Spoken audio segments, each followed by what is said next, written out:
Ladies and gentlemen, welcome to the Garage Gym Athlete Podcast. I'm your host, Jared Moon. The Garage Gym Athlete Podcast is a result of my desire to build better humans, unequivocal coaches, and autonomous athletes. I've spent the last several years obsessing over program design, nutrition, and every other way you can optimize human performance. This podcast distills the latest scientific research with what I've learned and blends it with the not-so-scientific field of mental toughness. We are here to build you into a dangerously effective athlete. If you enjoy this podcast, you can find out more about our training at garagegymathlete.com. And if you want to pursue more into the field of coaching and programming, head to endof3fitness.com. Thanks for listening.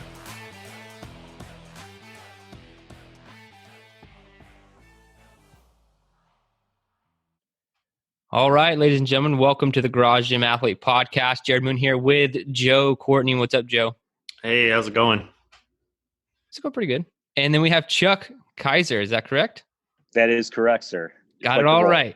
Perfect. I'm on a roll so far.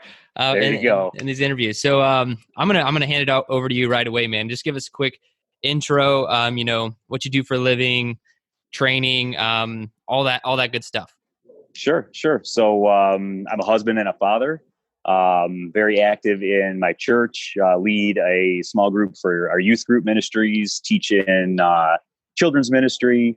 To provide for my family, I'm a model builder for one of the Detroit 3 automakers. Build engineering models for them to do studies on. Train in my garage and have been. This is my 5th cycle with GGA. So yeah, that's basically it. That's awesome, man. So what started the garage gym path?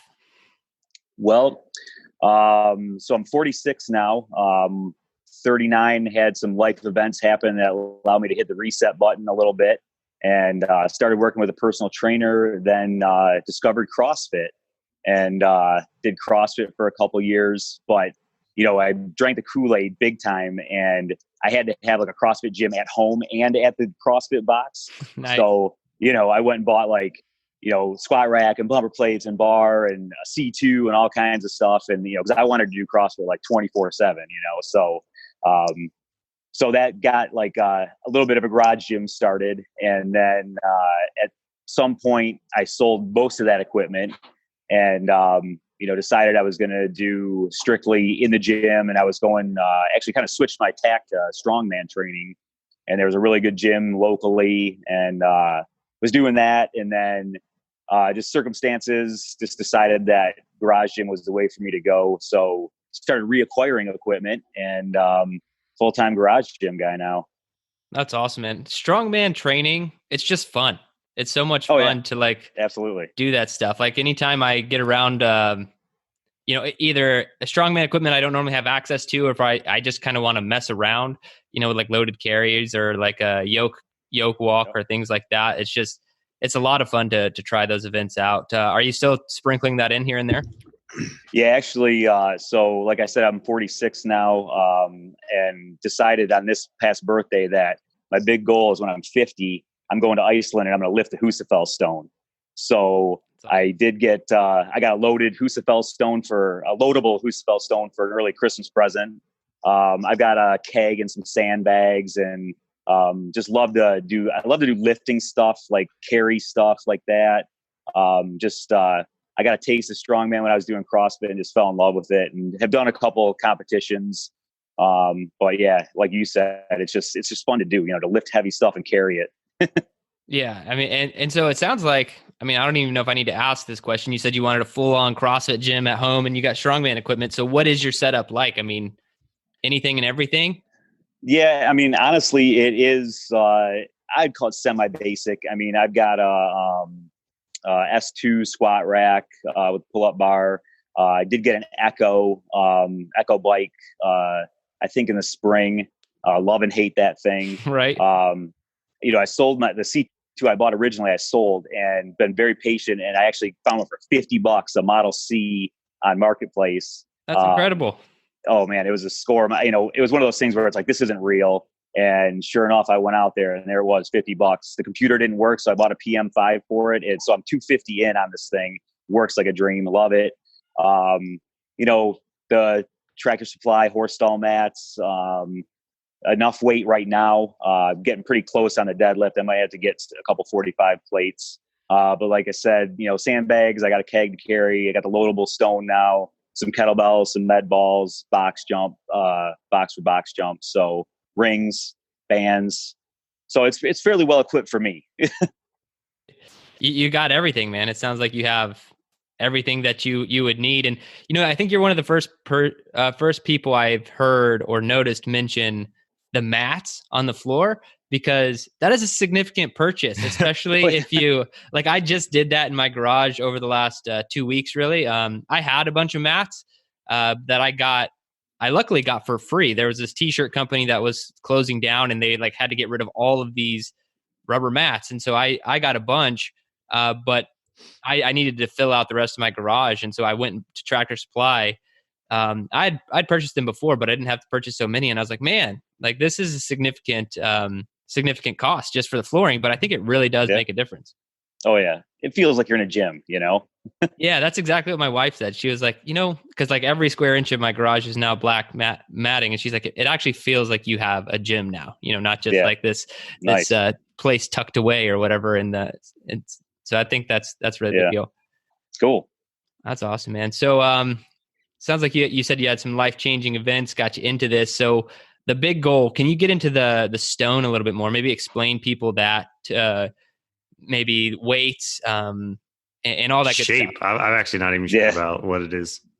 Yeah. So the actual Husafell in Iceland, there's a nice long story behind it, which I won't go into, but I watched a documentary that Rogue did called Full Sturker. You can find it on YouTube. And I watched it. I'm like, I got to go and do this. And, I knew about the Husafell just from watching Strongman competition. And they also have another documentary called Stoneland, which covers that's stone the one lifting. I've seen. Yeah. Yeah, the one in Scotland. And so that's kind of like a secondary goal for me, because one of our GGA athletes, Craig Lewis, he's in Scotland. He's doing Strongman. I'm like, I'll go visit this guy and we'll go lift some stones or something. Nice. So it's I watch those documentaries. I love lifting the Atlas stones, doing Strongman. The idea of lifting natural stones just sounds cool too. And so the actual Husafell is 409 pounds. And when dudes like Thor and Brian Shaw lift the thing up, it looks big to those dudes. So I've watched some YouTube videos of guys my size lift it. And it's like, okay, it's possible. But Right. I got a long way to go. But that's why I've given myself 4+ years to train for this thing. And I actually switched to the strength track for this last cycle, because that's solely what I'm focusing on, is building strength now.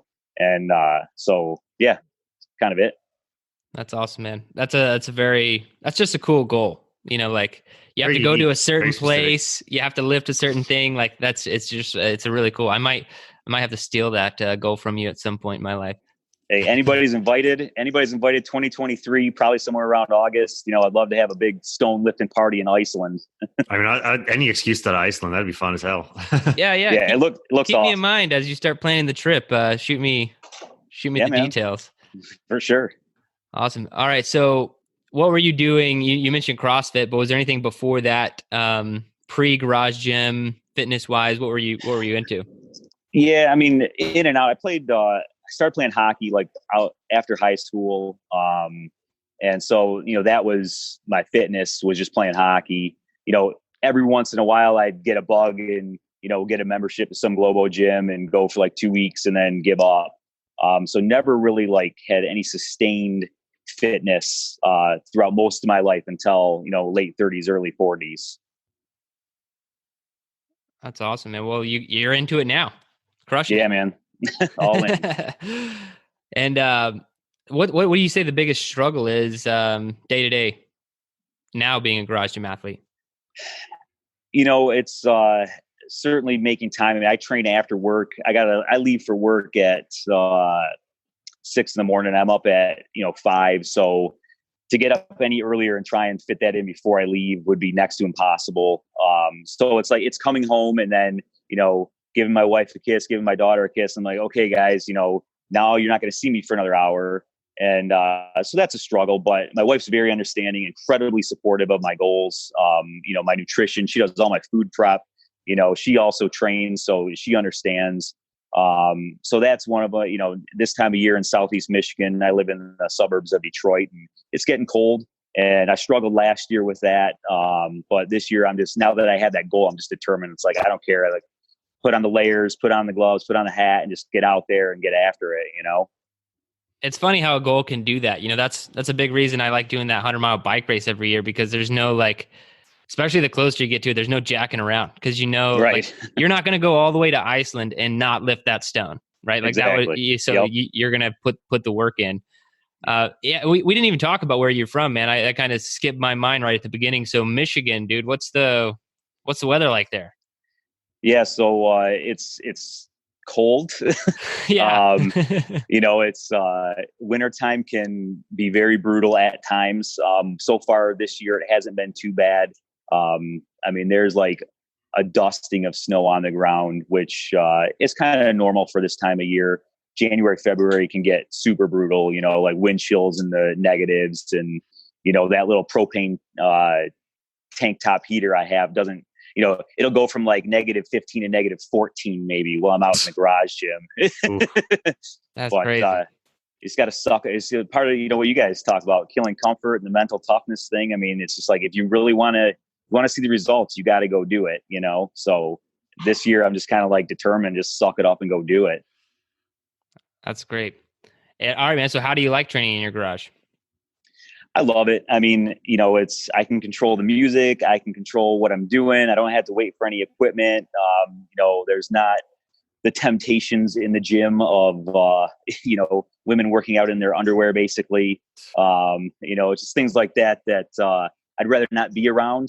It's a great environment. My daughter plays soccer, so she'll come out there every once in a while with me and, lift a little bit, row, ride the Echo. So it's just awesome having it right there, and especially summertime when you can open up the garage door and get out on the driveway, and, neighbors are, what's this goofy guy doing, banging these weights around? But, it's just fun being at home and being able to get everything done there, I think what would get me about going to Globo gyms is not necessarily like equipment being taken up, because, the squat racks are always kind of taken up, or people just doing dumb stuff, but like just seeing how other people spend time, and you could just tell that they're there for 2.5 hours, like full on having conversations on their phone, or just doing ridiculous exercises. And I'm just like, even that is distracting. Like, it's not affecting my workout, but I just let it affect me, because I just have to stop and look, what the hell is going on? Yeah. Get up. It's entertainment, I guess, but yeah. So yeah, I hear you. You've done 5 cycles, going into 6 with Garage Gym Athlete, man. So what's your favorite thing about our training, and I guess in general, what's your favorite part? Yeah. So, something I realized with fitness and my personality is like, I need someone to like say, this is what you're doing today. That's what I liked about CrossFit a lot. So like, I didn't have to think, just walk in, this is what the board says, do the workout. And, with the GGA, it's the same thing. The workout's there. And it's my choice whether I want to do it or not. And, certainly the harder to kill track, I love the variety of it. I love that we're doing the compound movements. I love that there was still, a Metcon cardio, element to it. And even with the strength track, that's still there, that like, those are the days I hate. Right. Like, oh man, I got to get on the rower. I got to get on the Echo. Yeah, it's just the variety of it, the fact that it's there for me. And honestly, for the value of it, for the monthly cost, I've looked and there's nothing out there that is giving you as much content and results in what we do if you'll do the work for the monthly cost of it. Awesome, man. Well, I appreciate that. And I'm glad to have you here. Now we're going to get to some of the fun questions. I'm very interested. Yeah. What's the hardest workout you've ever done?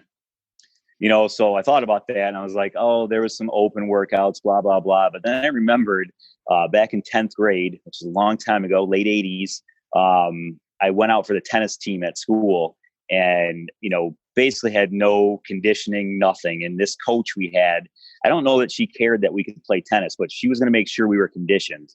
And I remember like one of the first couple workouts, and it was April, so it was like nasty outside. So we were in the gym, we were in the weight room.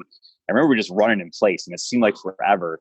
and I'm in the back of the weight room and I'm running. And next thing I know, like I kind of come to and I'm like 5-6 feet from where I was before. So I totally blacked out and like swayed over to the other side of the room. And so I think that was that workout, the one I blacked out for a bit. That was probably the hardest one I've ever done.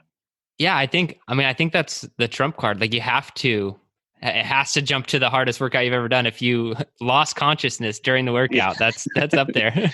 Yeah. You also know some of these are crazy hard if you're still remembering them decades later. We have a few people that have that we've interviewed that have high school horror stories from things that their coach made them do. Oh yeah. Yeah, there's no doubt about it. Miss Humphrey, if you're out there, that one killed me. And you hear about or you see this stuff on, people doing like a really heavy deadlift and passing out. So the fact that you passed out doing what you're doing makes it even more, even crazier. Oh yeah. All right, man. In your opinion, what's the best activity for building mental toughness? Thinking about that one too. And just, I guess personally, it's really, it's discipline over motivation. Something I've been reading and learning about, I think your book, Killing Comfort, really, I think probably speaks to that a lot too, is we can be motivated to do a lot of stuff, right? Like I watched that documentary and it's like, oh, look, lifting stones looks really cool. I want to go do this, so I'm motivated for a little bit. And that's been like my MO for my life, is motivated for a couple of weeks, see results, and then lose motivation. It's the discipline part of it. Like now, will I go outside when it's freezing? Will I keep putting the work in? It's a long way down the road to where I'm 50 and I'm going to go do this thing. Am I going to be disciplined enough to go out there every single, time it's to train and do it and put everything I got into it so I can get there? So, in a nutshell, it's like just the discipline part of it. Just do the work. That's awesome. I couldn't agree more. Now, if you could only have one piece of equipment to train with for the rest of your life, what would it be? So I'm going to not say the barbell and plates, because I think that's multiple pieces of equipment. Cheating. Someone's finally called it out. Yeah. Come on, guys. Come on. I would say a sandbag. Get a sandbag. You can make it as heavy as will fit in there. You can make it light. You can do multiple. You can do heavy carries with it. You can do cleans. You can do compound movements. So if I could have one piece of equipment, it'd be the sandbag. I think the sand's free. I can go to a beach or a playground and fill it up, right? Do you have like one of those super heavy bags? I don't. I made a couple myself out of like, army laundry bags. And the heaviest one I have right now is 100 pounds. So that's something that every time, my wife will tell you my Christmas wish list is all gym stuff, or anytime I get a bonus from work, it's like, ooh, what kind of equipment can I get? So I would like to add some like 150, 200 pound, 250 pound bags to the gym someday. Awesome, man. Well, what is your best advice for all the garage gym athletes out there? Again, I say just stay disciplined. The programming's there for you. See it, do it, be prepared to every Sunday I get my whiteboard and I write all 4 training days out on my whiteboard. So there's no excuse. Like when I get home, just throw on the clothes, throw on the shoes and go out there and it's all done for me. So just, set yourself up for success, I would say. Love it. Discipline over motivation. Yeah, man. All right, Chuck. I have one. Oh, you got a question? Yeah. All right. Oh, the piece of equipment. No. I totally forgot about that. But we can go to that. Yeah. If you could, whatever you want. If you could wish for one piece of equipment, what would it be? Definitely would like a reverse hyper. So because of what's out there, I'd say the donkey. Got to have a donkey. Oh man, that thing would. I'm glad somebody named it because it's been brought up since then, but nobody's wished for it. But I feel like that would be one of those lofty pieces of equipment that just costs so much, but would be awesome to have. Is that the reverse hyper GHD combo? Yeah, the Rogues thing that's like $3,000. Have you seen the new PRX performance one? I'm gonna get one. A lot of people are coming out with them. There's the PRX one goes. It folds up against your wall. Okay, yeah. So it collapses up against your wall, and then it comes down to reverse hyper, and can also has like a GHD extension. And it's fairly affordable. It's not that $3,000 price range that Joe was just quoting. So check them out. I think. Yeah, man. Cool. Yeah, it seems like once Rogue comes out with something, everybody else kind of makes their own version. So I'm just waiting for Titan to have their adaptable version. Yep. But But last thing is, so you said you're active in your church. You have a very well-kept white beard right now. Are you Santa? Well, you'll find out on Christmas Eve, won't you, Joe? Great answer. Awesome. Chuck, well, it's a pleasure having you on the podcast, man. And thank you so much for being a Garage Gym athlete and spending your time with us today. And that's it, man. Thanks for being here. All right. Yeah. Thanks for listening to the Garage Gym Athlete podcast. If you want to learn more, go to garagegymathlete.com. You can learn about our training. Let us send you a copy of our book, The Garage Gym Athlete, or you can even get featured on the Garage Gym Athlete podcast. Thanks for listening.